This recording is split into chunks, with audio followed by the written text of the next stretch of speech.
제가 목이 아파서 병원에 갔더니 후두염이랍니다.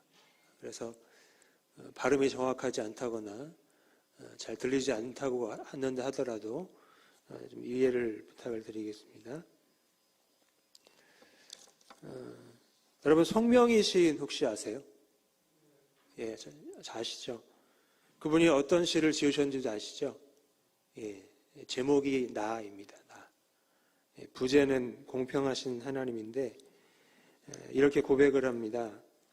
나 남이 가진 재물 없으나 나 남이 가진 지식 없으나 나 남에게 있는 건강 있지 않으나 나 남이 없는 것 있으니 나 남이 못 본 것을 보았고 나 남이 듣지 못한 음성 들었고 나 남이 받지 못한 사랑 받았고 나 남이 모르는 것 깨달았네.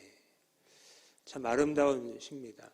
저도 이 시를 읽고 또 이 시로 된 노랫말로 찬양을 하면서 많은 은혜를 받았는데 얼마 전에 이런 생각을 했어요. 하나님이 정말 공평하실까? 이런 생각 안 해보셨습니까? 해보셨죠? 하나님이 정말 공평하실까? 특히 송명희 시인에게 공평하실까? 재물이 있지만 본 사람들, 지식이 있지만 들은 사람들, 건강이 있지만 건강이 있지만 사랑받은 사람들, 많은 것을 가지고 있지만 깨달은 사람들이 분명히 있는데 송명희 시인은 아무것도 없잖아요. 그렇죠? 근데 이 송명희 시인에게 하나님은 과연 공평한 신분일까 하는 생각이 들었습니다. 이런 생각을 하는 제가 이상한 사람이라고 생각하지는 않습니다. 여러분들도 공감해 주셨고 또 고개를 끄덕거리진 않으셨지만 공감하시는 분도 분명히 있을 거예요. 여러분, 하나님은 여러분에게 공평하십니까? 어떠세요? 말은 못해도 속으로는 하나님 깍쟁이 이럴 수도 있어요. 여러분, 우리가 이 공평이라는 단어를 똑같이라는 의미로 생각을 한다면 하나님은 공평하신 분이 아닙니다. 왜냐하면 아무리 봐도 제가 약 50여 년 살아와 봤는데 지금까지 아무리 봐도 똑같이 주시는 분은 아닙니다. 그렇다면 하나님은 어떤 분이실까요? 하나님은 똑같이 주시는 분은 아니지만 다르게 주시는 분이십니다. 하나님은 분명히 은혜와 은사를 다르게 주십니다. 그렇죠? 여러분들이 지금 다 목격하고 계시잖아요. 내 옆에 있는 사람, 내 뒤에 있는 사람, 우리 가족들, 구역 식구들 다 받은 은혜와 은사가 다르잖아요. 그렇죠? 다르잖아요. 하나님은 다르게 주시는 분입니다. 그러나 다르게가 아니라 틀리게, 틀린 것, 나쁜 것을 주시는 분은 아닙니다. 다만 다르게 주실 뿐이에요. 여러분, 다른 것은 틀린 게 아닙니다. 그렇죠? 우리는 종종 그렇게 이야기를 하잖아요. 다르다라고 얘기하는데 틀리다라고 이야기를 해요. 여러분, 다른 것과 틀린 것은 다릅니다. 다른 게 틀린 것은 아닙니다. 따라서 우리가 하나님이 공평하시다라고 할 때 이 공평이란 단어를 똑같이가 아니라 불공평하지 않은 이라는 의미로 생각을 해야 돼요. 다시 말해 차별하지 않는 의미로 생각을 해야 됩니다. 그럴 때 이 공평하신 하나님이라는 개념이 이해가 되는 거예요. 예? 누가 뭐라 하셨는데? 여러분, 오늘 제가 하는 설교를 들으시면서 하나님에 대한 모든 오해를 다 풀고 가시면 좋겠습니다. 다시 말씀드릴게요. 불공평하지 않은 이라는 의미로, 차별하지 않는 이라는 의미로 생각을 해야 공평하신 하나님이라는 개념이 이해가 되는 겁니다. 이런 의미에서 하나님은 공평하세요. 하나님은 절대로 불공평하신 분이 아닙니다. 하나님은 차별하지 않으십니다. 그런데 하나님은 무엇에 대해서 차별하지 않으실까요? 사도행전 15장 9절 말씀을 보면 같이 읽겠습니다. 시작. 믿음으로 그들의 마음을 깨끗이 하사 그들이나 우리나 차별하지 아니하셨느니라. 또 로마서 10장 12절 함께 읽습니다. 시작. 유대인이나 헬라인이나 차별이 없습니다. 한 분이신 주께서 모든 사람의 주가 되사 그를 부르는 모든 사람에게 부요하시도다. 아멘. 아멘. 저 말씀 보니까 어떻습니까? 하나님은 우리에게 믿음을 주시는 일에 또 믿음으로 우리의 마음을 깨끗하게 하시는 일에 차별하지 않으십니다. 그들이나 우리나 차별하지 않으십니다. 하나님이 차별하시는 분이었다면 이 가운데 구원받지 못한 분도 분명히 있을 거예요. 기도에도 응답받지 못하는 분이 분명히 있을 거예요. 그러나 하나님은 그들이나 우리나 차별하지 않으십니다. 또한 모든 사람의 주가 되시는 일에도 차별하지 않으십니다. 여러분, 우리에게 가장 중요한 건 뭡니까? 하나님이 우리의 주가 되시는 거예요. 예수님이 우리의 왕이 되시는 거예요. 근데 그 일에 하나님께서 차별하지 않으십니다. 하나님은 주를 부르는 모든 사람에게 부요하다고 분명히 말씀하십니다. 이런 의미에서 하나님은 공평하신 거예요. 틀린 것, 나쁜 것을 주시는 분이 아니기 때문입니다. 틀린 것은 아니지만 다른 것을 주세요. 그런데 왜 다른 것을 주실까요? 똑같이 주면 불평이나 잡음이나 원망, 혼란 이런 거 없을 텐데 왜 다른 걸 주실까요? 왜냐하면 하나님은 차별의 하나님은 아니시지만 질서의 하나님이시기 때문입니다. 만약 똑같이 다 줘버리면 무질서해질 수도 있어요. 엉망진창해질 수도 있는 겁니다.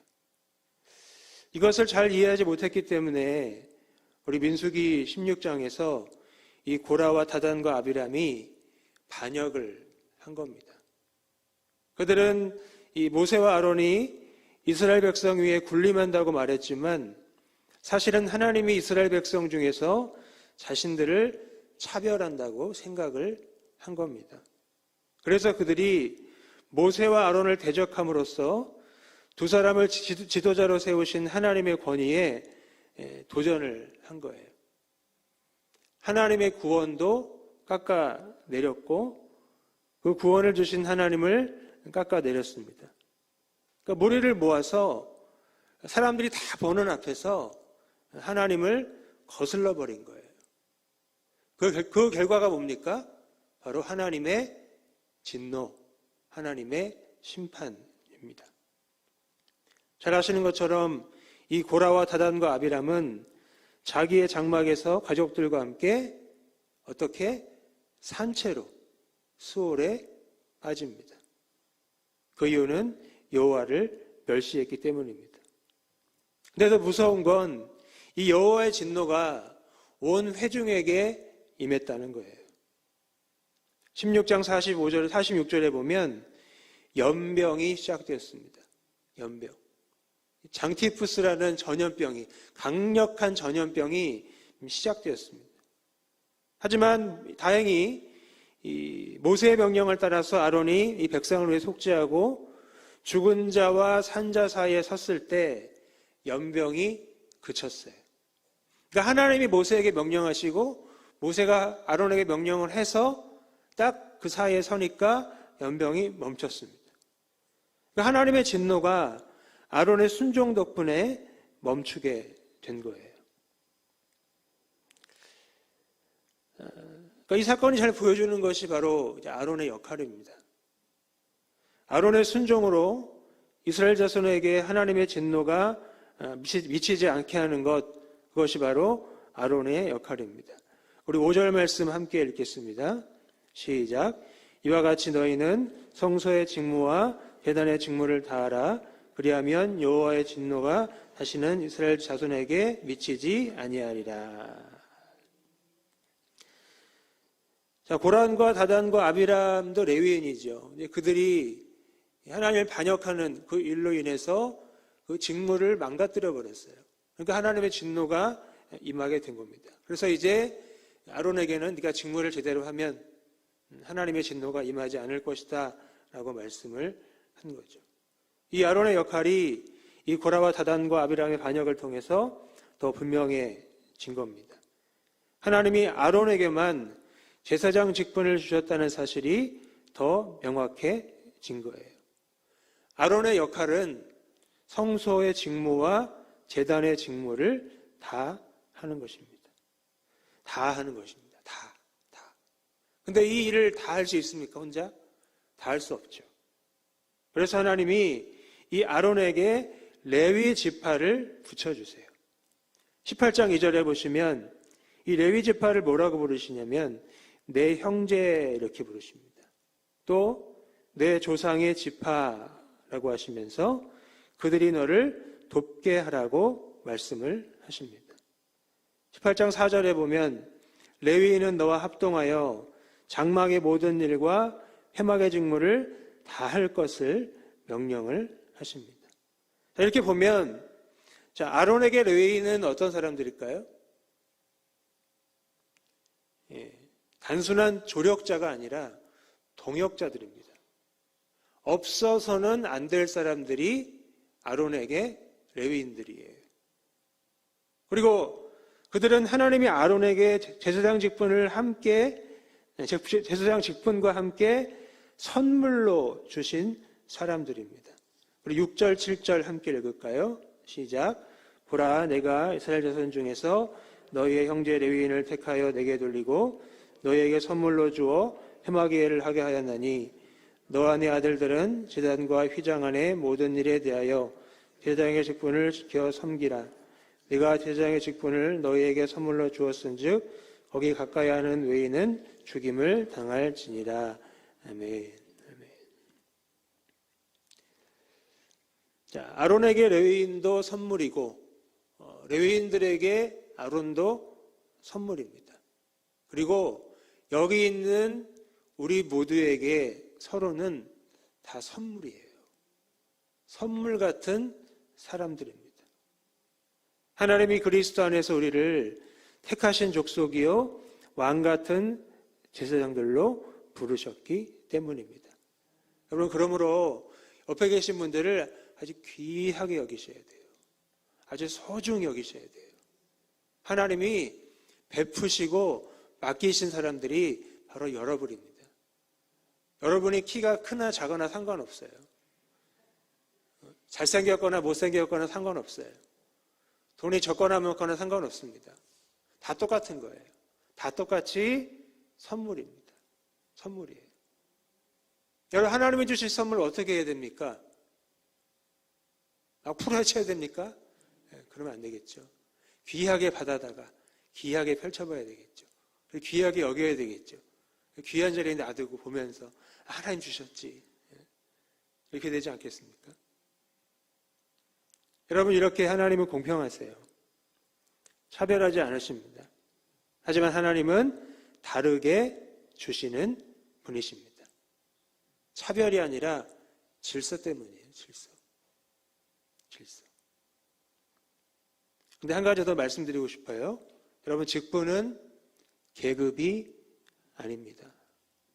절대로 계급이 아니에요. 여전히 많은 분들이 계급인 줄 알아요. 그래서 그 마태복음에 나온 것처럼 군림하려고 합니다. 힘으로 억누르려고 합니다. 소리 질러서 제압하려고 합니다. 그건 잘못된 거예요. 직분이 뭔지 모르시는 거예요. 여러분, 직분의 높고 낮음은 없습니다. 하지만 역할이 다른 거죠. 역할이. 여러분, 우리 모두는 선물이고 동역자입니다. 따라서 동역하는 게, 합동하는 게 우리의 사명입니다. 예. 그런 분들은 안 계시겠지만 싸우지 마세요. 다투지 마세요. 너무 미워하지 마시고 한번 용납해 주시고 마음 풀고 사랑으로 가면 좋겠다 생각이 듭니다. 그러므로 서로 동역하면서 직무를 다하시기를 바라고요. 서로 합력하여 선을 이루시는 우리 에일교회 성도님들 다 되시기를 간절히 축복합니다.